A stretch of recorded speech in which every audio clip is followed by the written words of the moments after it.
episodio de su podcast favorito, todo acerca de la filosofía. Mi nombre es Silvia Careliguera La Cruz y hoy me encuentro con algunos de mis compañeros de clases. Entre ellos están Paulina Villegas. Hola, mi nombre es Valeria Montserrat Núñez. Dana Paulette Gómez. Ashley Acosta. Soy Verónica. Luis Carrillo. Alexis Villa. En el episodio de hoy vamos a hacer un recorrido rápido, pero muy profundo acerca de las principales corrientes filosóficas que hemos visto en esta unidad y que hemos visto cómo han marcado la historia del pensamiento humano. Cada uno de nosotros te platicará acerca de una corriente filosófica y su impacto y cómo nos sigue afectando en nuestra vida cotidiana hoy en día. Así es, Kareli, vamos a intentar explicar todas las corrientes filosóficas desde el realismo hasta el estructuralismo. Comenzando con el realismo, una corriente filosófica que sostiene que el mundo existe independientemente de nuestra percepción de él. Los realistas creen que los objetos, las propiedades y las relaciones son reales y que existen tal como lo percibimos. Esto es muy importante en el campo de la ciencia, ya que plantea que las leyes de la naturaleza son objetivas y que no dependen de nuestra mente. Filósofos como Aristóteles defendieron esta postura, que sigue siendo fundamental en la filosofía moderna. Pero ¿cómo se puede emplear ahorita el realismo? Pues, ¿cómo se emplea en la vida diaria? Pues el realismo está empleado ya en la vida diaria, ya que el realismo se percibe por uno mismo. O sea, el realismo trata de que no existe otra cosa que no sea algo tangible, como quien dice, algo que podamos comprobar. De eso trata, ¿no? Sí, sostiene que como tal lo dice, que el mundo existe independientemente aunque tú no lo veas. de nuestra percepción.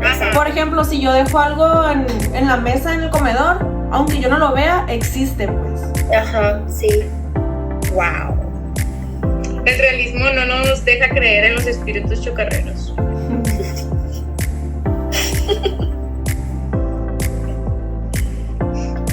Mi compañera Alexis nos trae otro tema. Hablando de una de las corrientes filosóficas más importantes, que es el empirismo, es la que nos muestra es la que rechaza la idea de que nacemos con un conocimiento innato. En cambio, nos dice que todo lo que sabemos proviene de nuestra interacción con el mundo a través de los sentidos. La experiencia que tenemos con el tiempo es la que nos ayuda a tomar decisiones basadas en evidencias y adaptarnos a las circunstancias. Siempre se nos invita a reunir evidencias antes de decidir. Y aquí es donde yo les pregunto a ustedes, compañeros, ¿creen que es mejor tomar decisiones sin tener evidencias o nos ponemos a mano del racionalismo que nos dice que el conocimiento viene de la razón y de ideas innatas?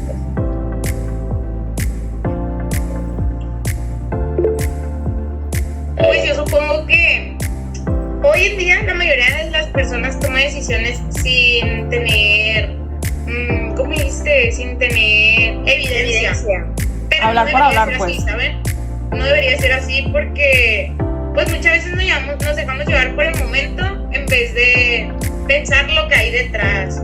Y siento que más que nada de eso trata. Toman decisiones muy apresuradas y en veces son equivocadas. Pero en lo personal, ¿ustedes dirían que es mejor tener evidencias para decidir? Pues sí. Pues sí. Sí, para tener una respuesta más certera. Sí. El racionalismo, por otro lado, sostiene que la razón es la principal fuente de conocimiento. A diferencia del empirismo, los racionalistas creen que existen ciertas ideas y principios que podemos conocer independientemente de la experiencia sensorial. René Descartes es uno de los más grandes exponentes con su famosa frase cogito ergo sum, que significa pienso luego existo. Esta corriente subraya la importancia de la mente en la construcción del conocimiento y tuvo un gran impacto en el desarrollo de la matemática y la lógica.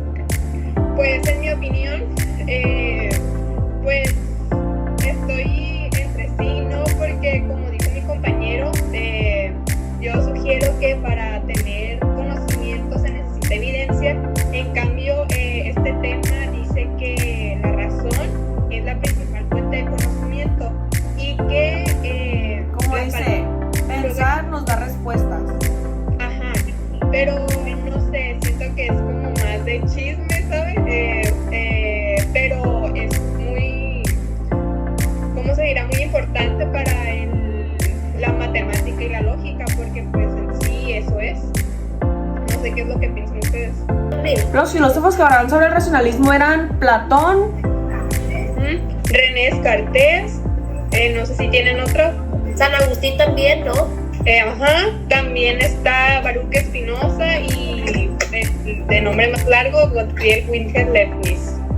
Ok, entonces sí entendí. Para el racionalismo lo importante es la razón. No le importa la experiencia que tengamos, sino la razón de. el pensar y las... Ellos piensan que la experiencia sensorial solo desarrolla o desbloquea estas ideas, esta razón. O sea, dicen que la razón es la principal fuente de conocimiento, en cambio de lo que explicó mi amigo del empirismo. Rechaza la idea del empirismo, ya que ellos, como lo dije, la experiencia sensorial es su principal fuente de conocimiento. O sea, y en el criticismo es diferente, porque según Kant, la mente posee categorías innatas que nos ayuda a organizar la información que obtenemos. ¿Cómo es que la mente las entiende de esa manera? O sea, nos ayuda a organizar la información que obtenemos a base de la experiencia. Entonces lo que percibimos en sí no es lo que es, ¿saben? O sea, en el criticismo es al revés. Es más que nada... ¿cómo les explico? De una manera racional y fundamental, nos ayuda a tomar decisiones responsables y conscientes. O sea, el criticismo es diferente, es muy diferente a lo que nos acaba de decir Ashley. Yo no estoy de acuerdo con lo que dijo mi compañera, porque yo siento que solo podemos adquirir conocimiento cuando nos relacionamos con el entorno y con las experiencias. No sé cómo ustedes piensan. Pues sí, te vale ese comentario, porque como, pues en mi opinión, pues sí, también yo diría algo, pero en base a las evidencias que yo tengo. En cambio, pues el racionalismo solo digo que mi razón es respuesta correcta. ¿Y tú, Ruby, qué tienes que decir sobre el positivismo? Bueno, el positivismo solamente se lleva por los hechos positivos. No hay hechos negativos ni nada, solamente los positivos. Augusto Comte solamente decía que los hechos positivos eran eso. Que la filosofía debería de ser científica y rechazar la metafísica. Que el positivismo solamente busca la verificación científica. Y el positivismo ahorita ha influido mucho en el desarrollo de las ciencias sociales. Y su legado sigue presente en la investigación empírica actual. No sé, algo más. O sea... Solo vale lo que podemos comprobar. Sí. No hay hechos negativos ni nada, solamente los positivos que se pueden comprobar así ciertamente. De una manera científica. Ajá, O sea, lo que se puede probar con la ciencia. Por ejemplo, si yo le digo a Kareli que hay un perro invisible en la calle, ¿cómo puedo comprobarle a ella que, o sea, ella cómo me comprueba a mí que lo vio? le tomo una foto. ¿Pero es invisible? Pero sí, O sea, el positivismo entonces ayudó más que nada a desarrollar las ciencias sociales, porque es lo que se sabe, ¿saben? Y en investigación empírica actualmente también está relacionado, me imagino, por la recolección de datos y la experimentación, vaya. Es algo así, ¿no? Pues va de Va de la mano. Sí, eso, va de la mano. Entonces, el positivismo es más estricto en el método científico. Ajá. Sí, o sea, De la ciencia, o sea, el Las ciencias sociales. positivismo es ciencia, Ajá. que tiene que ser comprobado por la ciencia. ¿Quién es? tienen que comprobar, sí o sí. Pero porque si es una corriente filosófica se tiene que comprobar con la ciencia. Digo, Porque desde un inicio vimos que la filosofía es el inicio de todo, entonces me imagino que van de la mano. Una Ajá. de la otra no puede ser, una sin la otra no pueden ser, o sea... Filosofía Es es como yo- comprobar, como preguntar, está relacionado. Ajá. ¿Y alguien sabe por quién fue propuesto el positivismo? Por Augusto Comte. Sí. Yeah. No, fue el principal, ¿verdad? En proponer el positivismo. Sí, Sí, ese fue el principal que Es uno de los. Pero no tiene más expositores o solamente es él. Pues principalmente es él, ¿no? Pues sí, principalmente es él. Sí, es el principal. Otro haya contribuido más al positivismo, solamente él.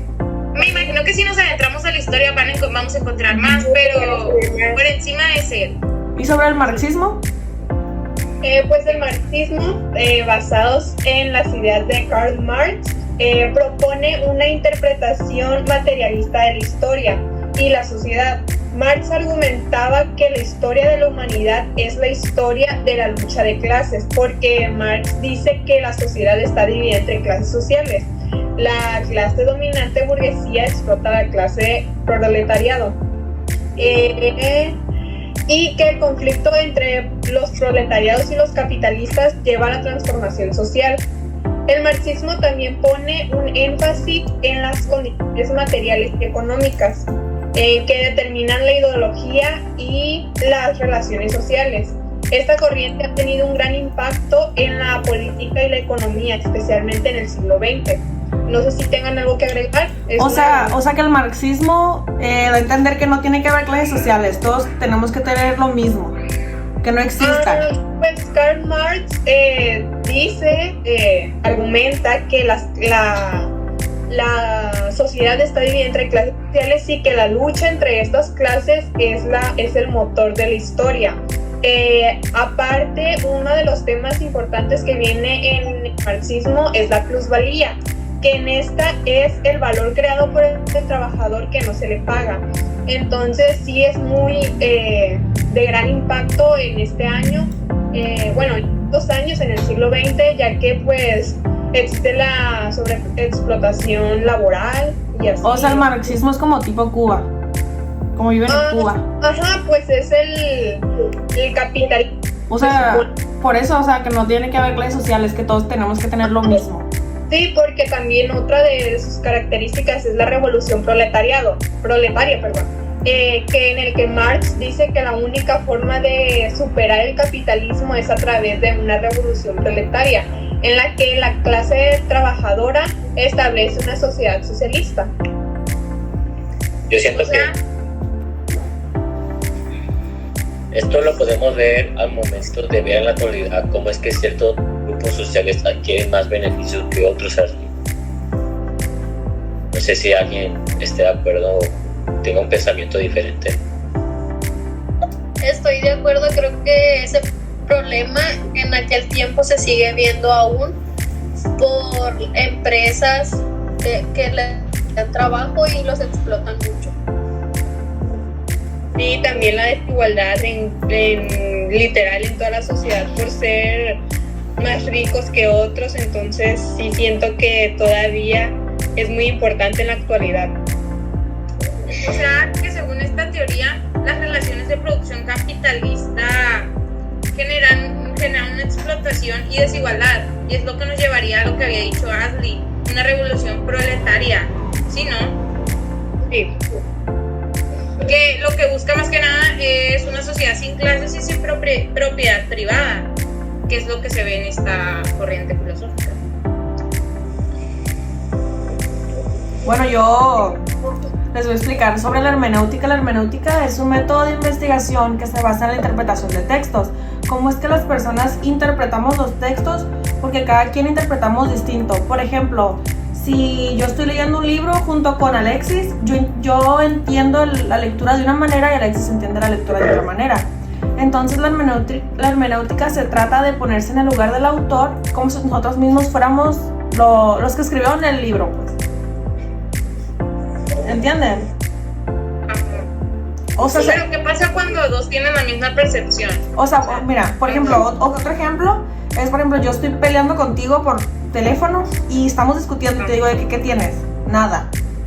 O sea, o realmente no tienes nada, no me quieres decir lo que tienes. Entonces yo me tengo que poner como en tu lugar para intentar comprender lo que me quieres dar a entender. O sea, sí, y eso nos lleva a hoy en día nos lleva a muchas malinterpretaciones, la neta. Ajá. O sea, la verdad, muchas veces interpretamos de otra manera lo que el otro nos hizo. Ajá. Y eso nos puede llevar a ocasionar problemas o malentendidos. O sea, en hermenéutica todo tiene diferentes significados. Cada quien se interpreta las cosas como quiere, pues. También puede ser de los chismes. Sería mejor entonces ponernos en el lugar de los demás para poder solucionar los problemas. Ajá. Pero eso no siempre te ayuda. Pues no, pero te tienes que poner como en el lugar de la otra persona e intentar comprender lo que te Tienes quiere dar a que tener entender, como pues. simpatía hacia la otra persona, ¿no? Sí. Pues puede ser también importante tener esa empatía por la otra persona y también, o sea, pensar cómo esa persona pueda reaccionar y así. También, por ejemplo, Gadamer propuso el método de hermenéutica como fusión de horizontes, que quiere decir que cada quien da su punto de vista. O sea, no solo lo que el autor quiera entender, sino lo que yo entiendo, lo que yo interpreto. O sea que la hermenéutica la estamos utilizando en este podcast. Ajá. Cada quien da su punto Y de vista. todos los Sí, días exacto. lo utilizamos. Cuando mensajeamos, Con el cuando hablamos maestro con Miguel, amigos, en cuando hacemos literatura tareas y lo todo. utilizamos mucho. También con el profe Miguel lo utilizamos mucho. O sea que la hermenéutica se puede dar en la vida diaria. O sea, se puede dar muy casualmente en la vida diaria. Todos los días. Ahorita estamos utilizando la hermenéutica, justo. Justo ahorita. Justamente. Por ejemplo, Ashley puede entender no entiende lo que yo estoy diciendo y Alexis está entendiendo otra cosa. Sí. Como decía la maestra, de que el bien que puede considerar uno, no exactamente otro tiene esa percepción. Ajá. Exacto. Lo bueno que puede ser para uno, no exactamente tiene que ser bueno para otro. Sí. Y pues eso Ok. es más o menos lo que es la hermenéutica. Está súper fácil. Es muy fácil de entender. Sí, muy bien. Pues entonces yo les hablaré del existencialismo. Este pone al individuo en el centro de sí, la cuestión, porque pues este analiza el propio ser de él. Se cuestiona su propia existencia mediante su esencia, perdón. Disculpa. Este nació en el siglo XIX por Søren Kierkegaard, pero sin embargo este no se popularizó hasta después. Fue eso que fue a mediados del siglo XX, gracias a Jean Paul. Aparte de este, pues también tiene otros expositores, tales como son Martin Heidegger, que desarrolló la concepción del ser en el mundo. También otro que sí aportó a esta corriente fue Albert Camus, quien se centró en la absurdez del mundo. Y por último también está Gabriel Marcel, que era un filósofo francés, se centró en la existencia y la conciencia. Algunas características que tenía esta corriente es pues principalmente las que ya le había mencionado, que es que la existencia precede a la esencia. Esto nos quiere decir que significa que los seres humanos existen primero y a base de sus experiencias es como van haciendo su propia esencia. A base de esta van tomando sus propias decisiones y acciones, pero a pesar de eso, pues tienen que ser conscientes de que también tienen que responsabilizarse de ellas, que es otra característica muy importante de esta corriente. También se centra en la libertad de las decisiones. Aquí tú vas a creer en lo que tú decidas creer y también vas a tener libertad, pues ya lo había mencionado antes, de que las decisiones que tú quieras tomar va a ser por tu parte, pero sin embargo te tienes que hacer cargo. Eso sí está segurísimo. El existencialismo no es tan bien como crear nuestros propios caminos. Exactamente. Como tú decides lo que haces. Exactamente, pero pues haciéndote responsable, como ya había dicho. Es básicamente eso, de eso se basa el existencialismo. Creo que esto va cómo se puede presentar el existencialismo. ¿Cómo? Perdón, no te escuché, se trabó.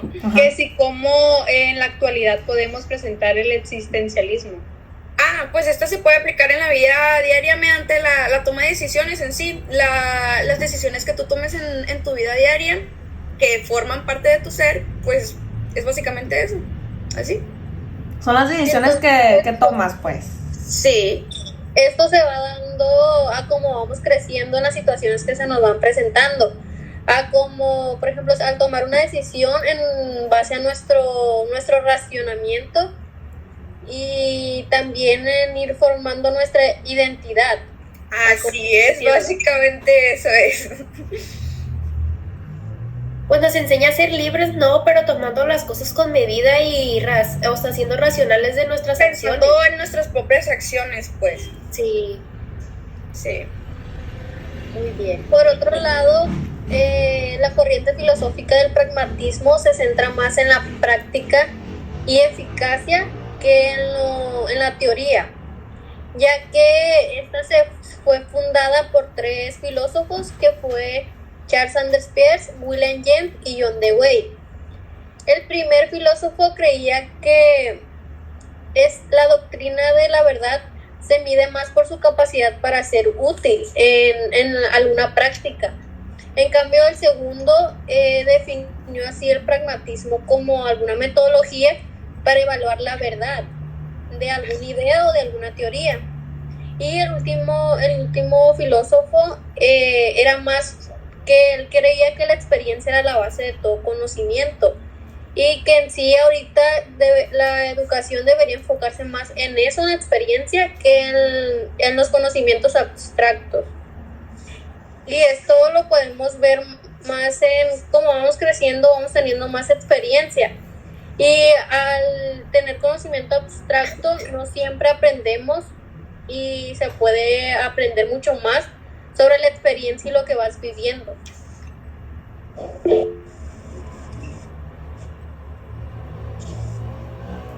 Pues dice que se basa principalmente en la experiencia, ¿no? Esto se puede también juntar con lo del existencialismo, o sea, porque también se basa con las experiencias de la vida. Sí. ¿Y sobre la fenomenología? ¿Tienen alguna idea? ¿Sobre qué? Fenomenología. Pues se debe de basar en los fenómenos, ¿no? La fenomenología fue la corriente fundada por Edmund Husserl, la cual trata de comprender cómo es que las personas vivimos en el mundo en el que vivimos. De esta corriente sale el dicho de cada cabeza es un mundo. Es muy parecida, o sea, de que cada persona interpreta la vida como quiere. Como quiere o como la interpreta. Pues, por ejemplo, en un día lluvioso, a mí me encantan los días lluviosos. Y personas, por ejemplo, con depresión odian los días lluviosos. Es dependiendo de la concepción de cada quien. Ándale, Pero ustedes, ¿qué piensan? ¿De qué? ¿Lo tomamos a como más nos convenga o como se nos haga mejor? O sea, ¿cómo nos convenga o como esté bien? Pues depende, ¿no? Porque hay personas que van a preferir a como le convenga. Yo creo que la mayoría, y me incluyo, escogemos las cosas como nos convengan. O como nos convenga. Y no como estén bien.